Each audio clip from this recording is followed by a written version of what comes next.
요한계시록 2장에서 3장에 보면 지금은 이 터키의 남부 지역인데 이제 소아시아다 이렇게 불렀습니다. 성경에 소아시아다 이렇게 불렀던 지역에 7개 교회가 있었습니다. 그 예수님께서 그 7개 교회를 향해서 하신 말씀이 요한계시록에 기록이 되는데요.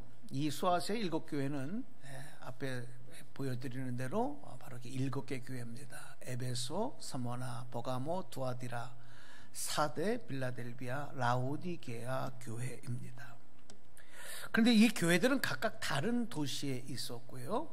또 이 교회가 처한 상황과 형편이 다 모두 달랐습니다. 그런데 이 7교회라고 하는 것을 우리가 먼저 좀 주목해 봐야 될 것은, 이 7이라고 하는 성경의 숫자는, 성경에 사용하는 7이라는 숫자는 하늘의 수와 땅의 수, 3과 땅의 수 4를 더한 숫자. 그래서 이 7이라는 숫자는 완전수를 의미합니다. 소아시아의 7개 교회를 향해서 하신 주님의 말씀은, 그래서 오늘 이 땅의 모든 교회와 그리고 모든 성도들을 향하신 바로 하나님의 말씀임을 우리가 깨달아 알 수가 있는 거예요. 우리 예수님께서는 7교회의 사정과 형편을 다 알고 계셨습니다.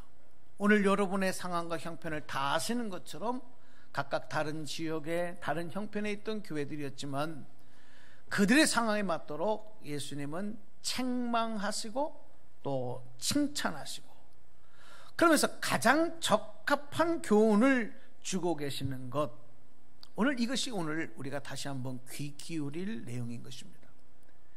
우리는 예수님께서 이 시대의 교회와 그리스도인을 보시고 어떻게 평가하실까? 무엇을 칭찬하시고 무엇을 책망하실까? 여러분, 오늘 우리 그리스도인들은 이것에 대해서 궁금해져야 돼요. 전혀 이게 궁금하지 않다고 한다면 문제가 있는 거예요. 예수님이 나를 어떻게 평가하실까? 우리 교회를 어떻게 평가하실까? 이 땅에 있는 지금 교회들을 어떻게 평가하시며 어떻게 칭찬하실까? 무엇을 책망하실까? 이게 궁금해야 된다는 거예요.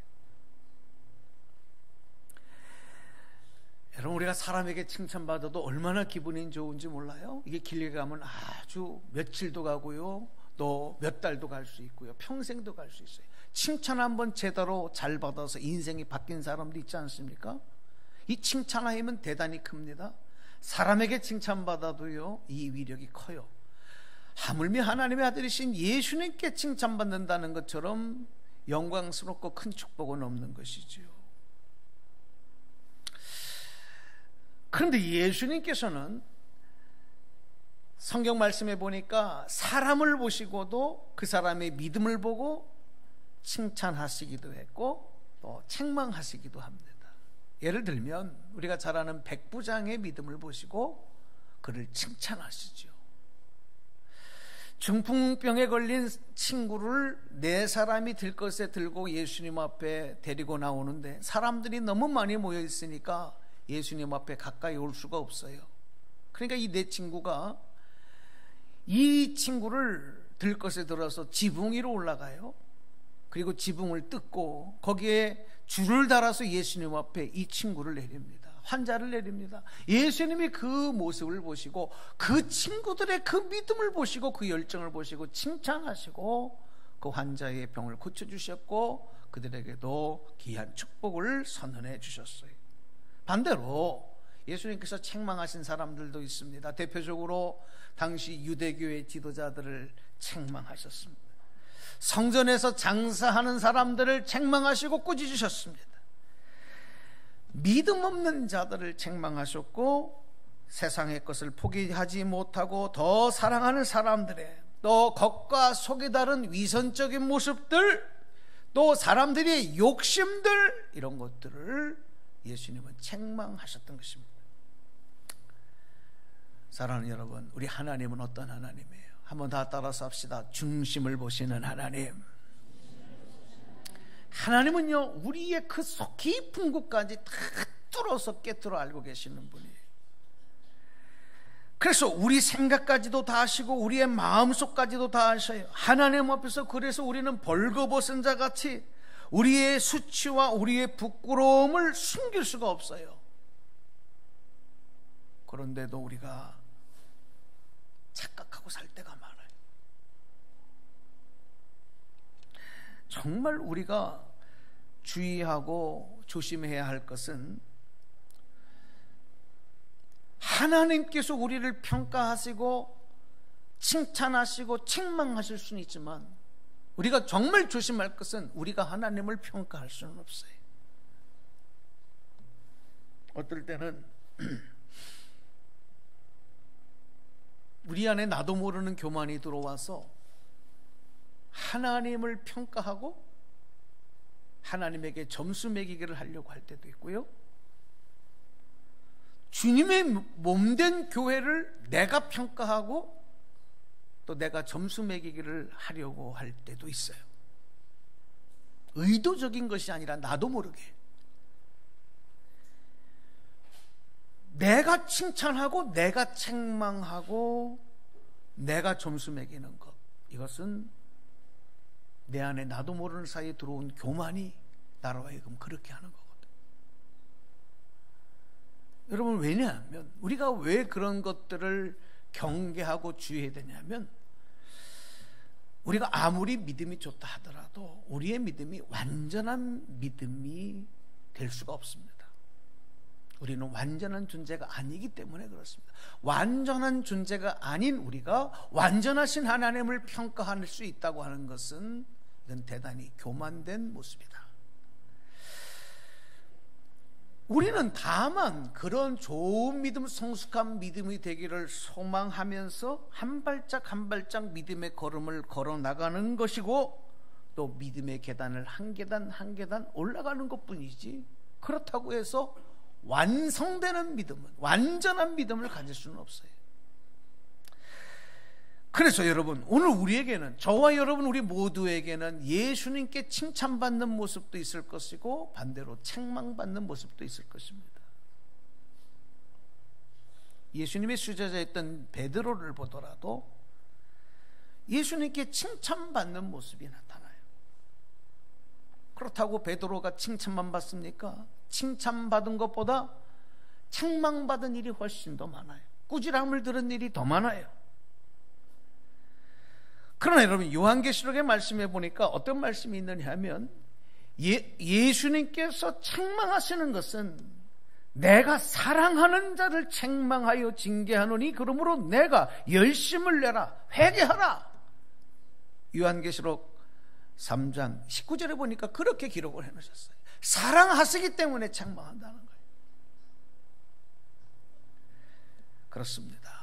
예수님의 훈계, 예수님의 책망은 사랑의 채찍이다. 따라서 우리가 신앙생활이 책망받을 모습, 꾸지람 받을 모습들이 하나씩 하나씩 칭찬받는 모습으로 바뀌어가는 것, 또 그렇게 되기를 위해서 노력하는 과정이 우리의 신앙생활인 것이고, 그런 노력과 그런 믿음을 하나님은 정확하게 평가하시고 또 인정해 주신다는 거예요. 오늘 이 말씀 가운데 있는 여러분 모두가 다 하나님께 칭찬받는 믿음, 하나님께 인정받는 성도들 되시기를 주님의 이름으로 축복합니다.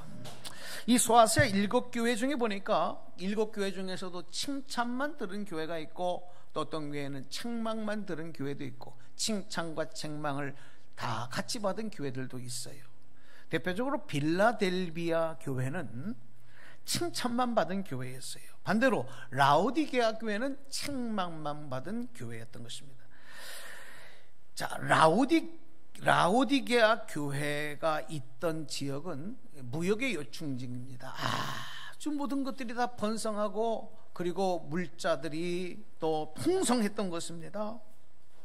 그러니까 그곳에 살고 있었던, 이 라오디게아 도시에 살고 있었던 사람들은 경제적으로 부족한 사람들이 거의 없었어요.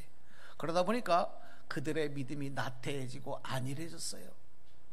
그러다 보니까 영적인 열정, 영적인 갈급함이 다 식어버리고 말았습니다. 환경적으로 축복받은 것이 차고 물질적으로 차고 넘치는 것이 오히려 영적인 안일함과 나태함으로 나타났다. 예수님은 그런 라오디게아 교회의 믿음 상태를 보시고 차지도 뜨겁지도 않는 믿음이라 이렇게 책망하고 계신다는 겁니다. 그 말씀을 한번 여러분에게 읽어드리겠습니다. 요한계시록 3장 15절 17절 말씀 보시기 바랍니다. 내가 내 행위를 아노니 내가 차지도 아니하고 뜨겁지도 아니하도다. 내가 차든지 뜨겁든지 하기를 원하노라. 내가 이같이 미지근하여 뜨겁지도 아니하고 차지도 아니하니 내 입에서 너를 토하여 버리리라.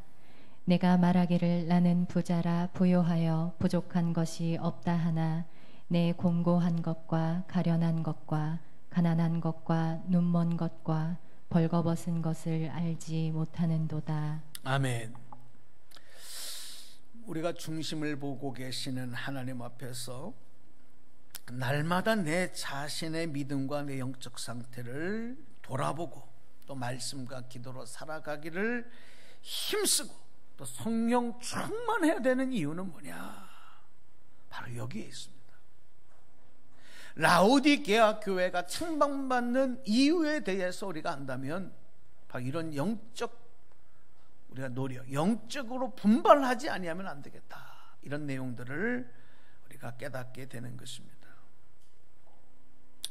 자, 그런데 빌라델비아 교회는 칭찬만 받았다 말씀드렸거든요. 빌라델비아 교회는 라오디게아 교회보다 상황과 형편이 좋지 않았습니다. 그들이 가진 것은 대단히 적었고 그들이 갖고 있는 능력도 아주 작은 것들이었습니다. 그런데 끝까지 충성하고 배신하지 않았고 힘들고 어려운 가운데서도 인내함으로 말씀을 지켰다.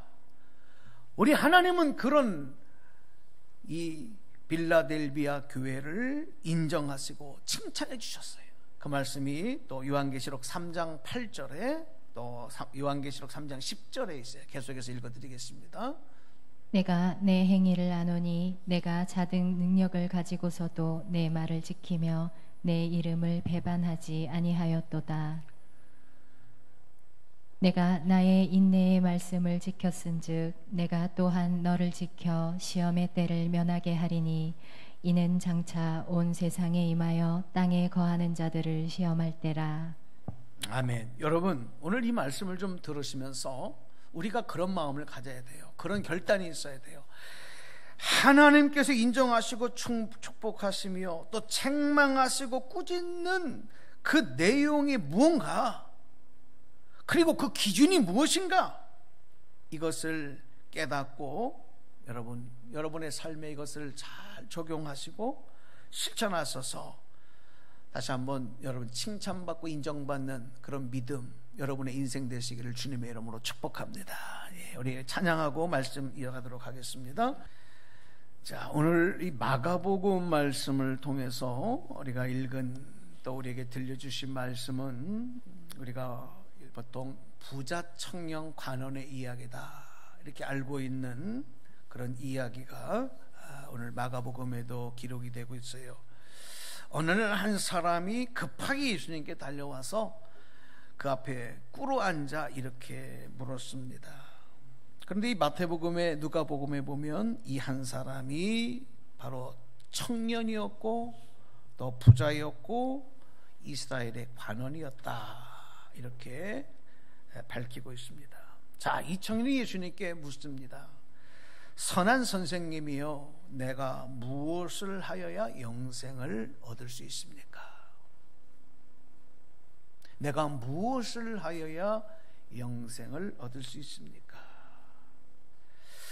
자, 여러분 오늘 읽은 말씀을 자세하게 보니까 놀라운 사실을 발견하게 된 것은 예수님께서 바로 이 부자 관원 청년을 인정하신 내용과 책망하신 내용이 오늘 이 말씀 속에 있더라는 겁니다. 우리가 그냥 단지 칭찬받고 인정받는 것에만 그친다고 한다면 여러분 그것은 좀 너무나도 우리 주님의 뜻에 정말 말씀하시려고 하는 그 의미에 다갔다고 할 수는 없어요. 왜 주님이 칭찬하시고 책망받고 우리가 칭찬받는 믿음이 되기 위해서 노력해야 되느냐? 오늘 이제 이 말씀 속에서 그 포인트가 있어요. 부자 청년 관원을 칭찬하시고 인정하신 것은 그가 젊은 나이에도, 그리고 그가 세상적으로는 성공한 거 아니겠습니까? 관직에 올라가 있는 것도, 또 그럼에도 불구하고 나태하지 아니하고 안일함에 빠져 있지 않으면서 계속해서 영생에 대해서, 구원에 대해서 간절함을 가지고 있고, 그래서 예수님께 급하게 예수님을 놓칠까, 예수님을 떠날까, 예수님 앞에 급하게 달려와 예수님 앞에 무릎 꿇고 간구하는 바로 그 모습, 그 영적인 열망, 믿음의 열정, 이걸 보고 예수님이 인정하시고 칭찬하셨다. 그 내용을 어디서 확인할 수 있냐면 마가복음 10장 21절에서 우리가 찾아볼 수 있어요. 한번 이 말씀 읽어드리겠습니다. 예수께서 그를 보시고 사랑하사 이르시되 내게 아직도 한 가지 부족한 것이 있으니 가서 내게 있는 것을 다 팔아 가난한 자들에게 주라. 그리하면 하늘에서 보화가 내게 있으리라. 그리고 와서 나를 따르라 하시니. 아멘. 자, 여러분 말씀을 지금부터 잘 들으셔야 됩니다. 예수님께서 그를 보시고 사랑하사, 그렇게 인정하셨습니다. 이 사랑하사라고 하는 단어는, 이 표현은 다른 말씀에는 숱하게 많이 나와요. 그런데 특별히 이 마가복음의 저자인 마가는요, 딱 한 군데 여기서만 사랑하신, 예수님이 사랑하사라고 하는 표현을 바로 이 사건에서만 사용합니다. 그러니까 이게 굉장한 인정하심을 나타내는 표현이라고 우리가 이해할 수가 있다는 거예요. 앞에서도 말씀드렸지만 이 청년의 영생과 구원에 대한 관심, 그 간절함, 그것을 인정하시고 칭찬하셨다고 볼 수밖에 없어요. 자, 그런데 그 다음이 문제예요. 우리가 좀 더 자세히 보면 이 청년 관원이 그런 열정을 가지고 예수님 앞에 나와 질문한 것까지는 좋았는데 그 질문부터가 잘못되어 있다는 것을 발견하게 되는 거예요. 먼저는 하나님의 아들이시고 그리스도로 이 땅에 오신 예수님을 선한 선생님이다, 굿 티처, 그냥 선한 선생님이다 라고 부르고 호칭한 것부터가 잘못된 것이었습니다. 또 한 가지는 영생에 대한 질문을 하면서 내가 무엇을 하여야 영생을 얻을 수 있습니까? 이렇게 질문한 질문에도 문제가 있어요. 여러분, 질문을 잘해야 대답을 바로 들을 수 있는 거예요. 학교에서 선생님이 교수님에게 질문할 때 학생이 엉뚱한 질문을 해놓고 자기가 듣고 싶은 이야기를 듣기를 원한다. 이거 잘못된 겁니다. 자기가 듣기를 원하는 내용을 알기 위해서는 질문이 똑바로 해야 돼요. 질문을 잘해야 되는 거예요. 이 영어 성경에 보면요, 이 청년의 관원의 관원이 질문한 내용이 어떻게 기록이 되어 있느냐, 이렇게 영어 성경에 써 있어요. What shall I do so that I inherit eternal life? 이렇게 되어 있어요. What shall I do so that I inherit eternal life? 여러분, 이게 무슨 얘기냐면, 자, 밑에 한번 읽어보겠습니다. 시작. 내가 무엇을 하여야 영생을 뭐 할 수 있을까? inherit라고 하는 단어가요, 상속하다, 이런 뜻이 있는. 어떻게 해야 내가 영생을 상속받을 수 있습니까? 이런 질문을 했는데 우리 성경에서는 내가 무엇을 하여야 영생을 얻을 수 있습니까? 라고 번역을 한 거예요. 자, 여러분 보세요. 이 청년은 영생을, 구원을 재산을 상속받듯이 상속받고 세습되는 것, 여러분, 그런 것이 아닌데, 영생은, 구원은 그런 것이 아닌데, 그렇게 얻을 수 있는 것이 아닌데, 이 청년은 그렇게 여기고 있어요. 그렇게 되는지 알고 있었어요. 그러니까 무엇을 해야 영생을 상속받을 수 있습니까? 하고 물었던 겁니다. 이 유대인들은 모두가 자신들이 아브라함의 후손인 것에 대해서 자부심을 갖고, 우리는 축복의 약속의 자손이라는 자부심을 갖고 있었고, 그 중에서도 이 청년은 젊을 때부터 열심히 공부하고 다른 사람보다 더 노력했기 때문에 로마의 통치 아래 있었던 이 시대에 관원의 자리까지 젊은 나이에 올라간 거예요. 세상적으로 성공한 거예요. 출세한 거예요.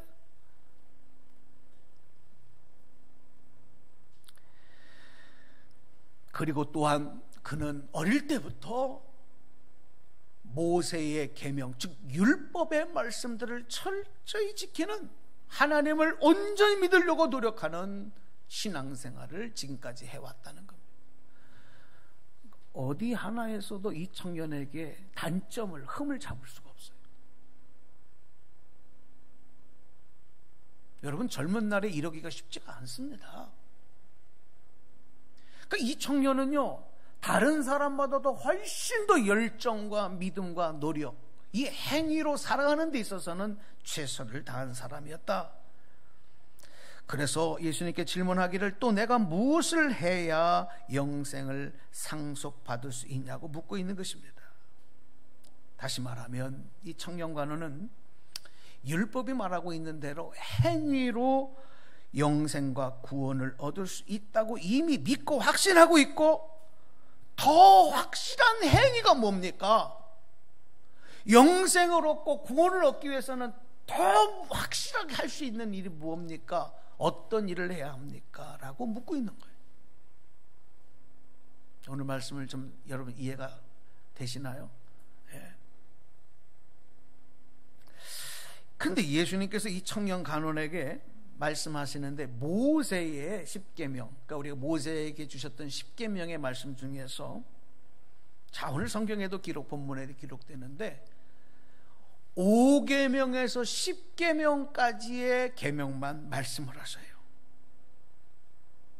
제1계명에서 4계명까지는 말씀하지 않고 5계명에서 10계명에 있는 내용만 말씀하셨다는 건 뭐냐? 이 청년이 믿음의 행위에만 관심이 있었기 때문에 그 부분을 지금 지적해주고 싶은 거예요. 여러분, 이거는요,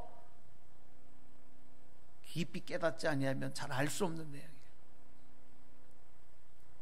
자, 19절부터 말씀 한번 다시 읽어드릴게요. 본문입니다. 읽어주세요.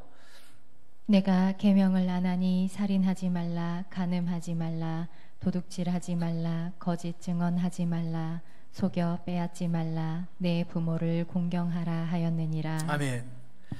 자, 5계명에서 10계명까지의 이 계명은 우리가 이웃 간에 살아가는 동안에 지켜야 할 계명, 그래서 수평적 계명이라고 말해요.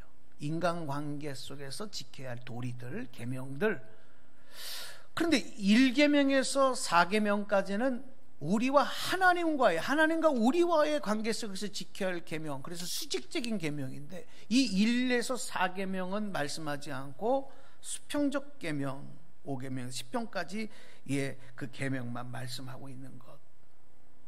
그런데 이 청년이 다 그 예수님의 말씀, 지금 19절의 말씀을 딱 듣고는 생각하지도 않고 고민하지도 않고 20절에 와서 이렇게 얘기를 합니다. 말씀 보실까요? 그가 여짜오되 선생님이여, 이것은 내가 어려서부터 다 지켰나이다. 예수님, 그런 걸 뭘 나한테 말씀하십니까? 저는 그거 다 지키며 지금까지 살아왔습니다. 그런 거 말고 더 확실한 행위로 상속받을 수 있는, 영생과 구원을 상속받을 수 있는 방법을 알려주십시오.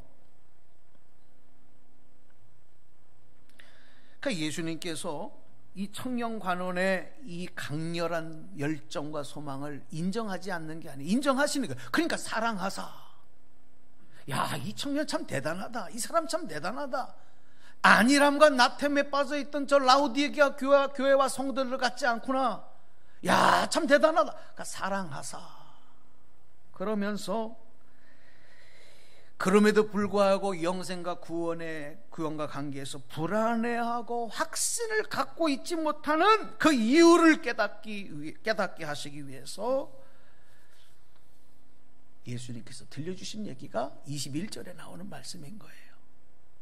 22절까지 자 읽어주시겠습니다. 내게 아직도 한 가지 부족한 것이 있으니 가서 내게 있는 것을 다 팔아 가난한 자들에게 주라. 그리하면 하늘에서 보화가 내게 있으리라. 그리고 와서 나를 따르라 하시니 그 사람은 재물이 많은 고로 이 말씀으로 인하여 슬픈 기색을 띠고 근심하며 가니라. 아멘. 자, 여러분 말씀 중요하니까 한 5분 정도만 제가 설교를 더 할 거예요. 이 말씀을 어떤 사람들은 부자는 재물 때문에 천국에 갈 수 없다 하는 그런 단순한 그 문자적인 내용만 가지고 깊은 의미를 깨닫지 못해요. 근데 정말 예수님이 이 말씀하신 의도를 분명히 아셔야 됩니다. 결국 이 부자 청년이 결정적으로 행위로 포기할 수 없었던 한 가지, 바로 그 재물 때문에 이 부자 간호는 예수님을 따르는 제자가 되지 못하고 슬픈 기색을 띠며 근심하며 돌아갔다 그랬거든요. 예수님께서 이 사건을 통해서 제자들에게 뭘 말씀하시느냐, 이 사람이 돌아가고 난 다음에요 하시는 얘기가 그 다음에 보니까 행위로 구원을 받고 하나님 나라에 들어가기가 얼마나 어려운 건지 아냐. 이건 불가능한 거다. 이거를 지금 말씀하는 거예요. 행위로 구원을 받는다는 것이 얼마나 어려운 일인지 아냐. 그러면서 유명한 말씀을 남기셨던 거죠. 그게 25절 말씀입니다. 한번 우리 다 소리내서 읽어보시겠습니다. 말씀 보실까요? 시작. 낙타가 바늘 끼로 나가는 것이 부자가 하나님 나라에 들어가는 것보다 쉬우니라 하니라. 그러니까 부자가 천국에 못 간다는 얘기가 아니고, 가난한 사람들만 천국에 간다는 얘기가 아니고, 이렇게 성경을 이해하면 안 된다는 거예요. 자, 여러분, 물을 가열하면 99도까지 이 물의 온도가 올라가면요, 거기 손을 넣으면 됩니다. 물이 뜨겁습니다. 그런데 99도에서는 끓지 않는 거예요. 이유 다 알지 않습니까? 왜 안 끓습니까? 그 물이 끓는 바로 그 기점이 100도가 되어야 물이 끓기 때문에, 그 1도가 모자라니까 물은 뜨겁지만 끓지는 않는 거거든요. 99에 비하면 일은 아무것도 아니지만 그 일이 채워지지 아니하면 온전한 구원과 영생의 축복이 이루어질 수 없는 것처럼, 여러분, 행위로 아무리 많은 일을 해도, 아무리 많은 99가지의 행위로의 일을 해도, 행위로 구원을 받는다고 한다면 그 한 가지 모자란 것 때문에 구원을 얻을 수 없어요. 앞에서도 말씀드렸지만 우리는 온전하고 완전하지 못해요. 예수님 바로 이런 사실을 우리에게 가르쳐주고 있는 거예요. 그런데 선한 목자 되신 예수님께서 잃은 양 한 마리를 찾기 위해서 99마리의 양을 두시고 그 한 마리 잃은 양을 찾아오시는 말씀이 있어요. 이건 또 뭘 말하는 거냐. 바로 우리 하나님, 우리 예수님은 얼마나 그 한 마리의 잃은 양을 정말 소중히 여기고 사랑으로 사랑으로 품어주시는 분이냐.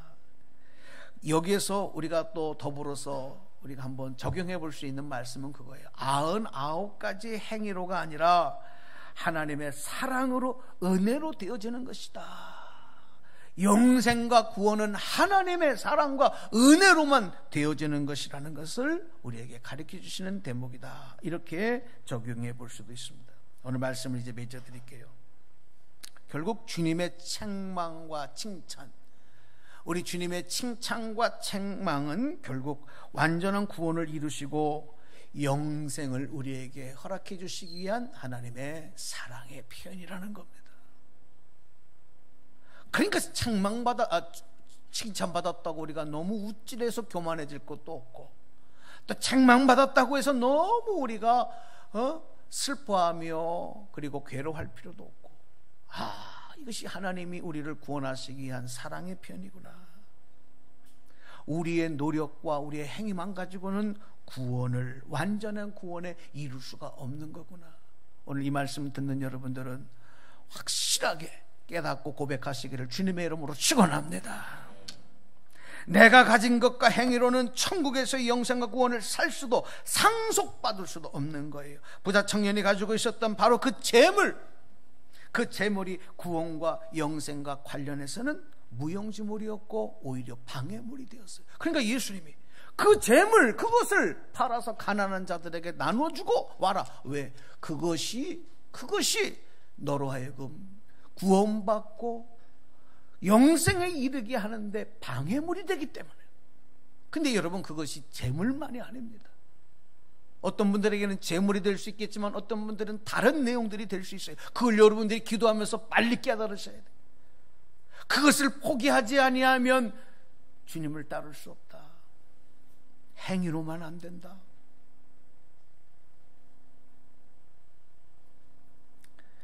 우리가 하나님께 인정받는 믿음이 되기 위해서, 칭찬받는 믿음이 되기 위해서는, 그래서 내가 행위로 하려고 했던 것들, 그 모든 것들을 바울처럼 배설물로 여기고 그것을 포기하고 그것을 버려야 된다는 거예요. 깨닫는 분들 아멘 하시기 바랍니다. 그리고 참 보화이신 예수님 한 분만을 바라고 의지하고 그 사랑 안에 나아갈 때 주님께서 주시는 그 사랑의 은혜로 영생과 구원의 축복을 얻는 거다. 그것은 믿음으로만 되는 것이다. 할렐루야. 이 부자 청년은 그것을 깨닫지 못했기 때문에 재물을 팔아 가난한 자들에게 나눠주고 오라니까 근심하며 돌아간 거예요. 끝까지 행위로 구원 얻는다는 것을 포기하지 않은 것입니다. 오늘 이 메시지를 여러분 들으시면서 우리 마지막 이 말씀을 읽어드리고 이제 기도하려고 합니다. 오늘 본문에 기록되어 있는 마가복음 10장 27절 말씀입니다. 말씀 보겠습니다. 예수께서 그들을 보시며 이르시되 사람으로는 할 수 없으되 하나님으로는 그렇지 아니하니 하나님으로서는 다 하실 수 있느니라. 아멘. 행위로 안 됩니다. 행위로는 우리는 불완전하기 때문에 사람으로서는 할 수 없습니다. 행위로는, 노력으로는 될 수 없는 것입니다. 영생은 상속받을 수 있는 것이 아닙니다. 돈으로 살 수 있는 것이 아닙니다. 세습으로 받을 수 있는 것도 아닙니다. 구원은 그런 것이 아닙니다. 바로 하나님은 하실 수 있는 것. 그러므로 하나님을 믿고 의지하고 예수 그리스도를 믿고 따르는 자들에게 주시는 하나님의 선물이다. 이 말씀을 꼭 마음에 새기시고 오늘도 이 믿음으로 예수님께 인정받고 칭찬받으시고 그리고 영광의 상급받아 누리시는 우리 모두가 되기를 주님의 이름으로 간절히 축복합니다. 축복합니다. 기도하겠습니다. 하나님 감사합니다.